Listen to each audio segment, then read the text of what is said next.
And the game has just started. which is fortunate. It's at least a little bit underway. Phallanx with Lionel Flynn as a champion. Ziggarius with Wyatt the Sapper drawing cards with his chain guns. Um, yeah. When I Couple draw previous cards, they pieces. come out of chain guns. I like to shoot mine out of the gun at my opponent's face. Oh, it's the wild. Is it Troll Feast? Ooh, I think you're right. A I think we're going to see some Gastro. crushy crushy. Yeah, Gas Troll coming down. A 1/1 for one with Crush. Another one of the stronger one drops in the game, which has kind of been overshadowed as it never really fell into a super good archetype, But Ziggarius seems to not have a third shard.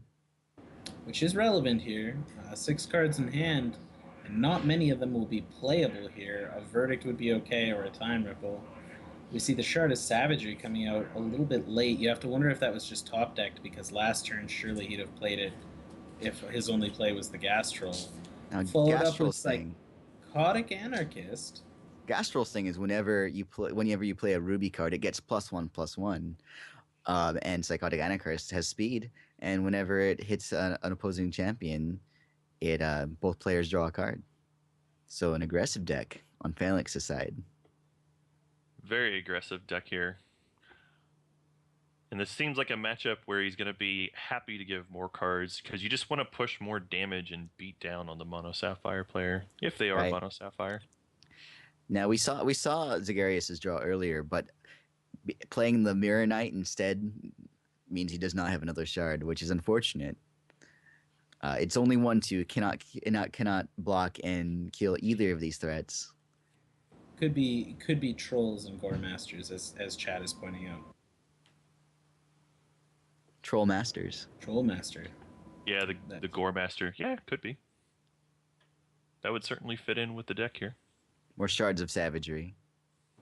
More shards of savagery, which I mean, you're happy getting more resources than your opponent, especially when you're playing Wild Ruby, and especially when your opponent's stuck on 2 with just a Cerulean Mirror Knight on board. Here's the Stink Troll, which interestingly enough will give +1/+1 to the Gas Troll for being a Ruby card, and then passively gives all Crush troops, which includes the Gas Troll, +1/+1. In addition, could give the Psychotic Anarchist Crush and therefore +1/+1. This is a With its potential 7 one-shot damage. Yeah, and it will be a card draw for both players. A little sad to be using Psychotic Anarchist in this situation when your opponent is shard stuck because you don't want to be giving them more, but it's not hurting. Does choose to go for that 1 extra point of damage there with the Crush ability instead of saving it perhaps for a more relevant time.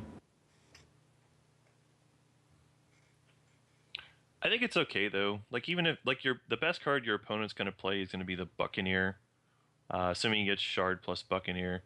So Yep, he did. So yep, and even if he Buccaneers the Psychotic Anarchist back to your hand, like that's still fine. You could still replay it and attack this next turn if you really wanted to. he chooses the Gastrol, even though it is the cheapest troop out there. You can Phalanx can definitely replay it for very cheap. And at least Buccaneer, if he dies, he's inspired by Cerulean Mirror Knight, so he will draw a card on his death. Yeah, and even though it's the cheapest troop, I still think it's right. Just getting It's the cheapest, as much biggest damage. troop. The biggest, exactly. The crushiest. Suppressive fire. Targets up to 2 troops, and they cannot block this turn, so this is definitely 6 damage coming through. With a Crackling Bolt, that will be this game. As with no resources open, Ziggarius has no other option but to just take the 6 damage. And there it is.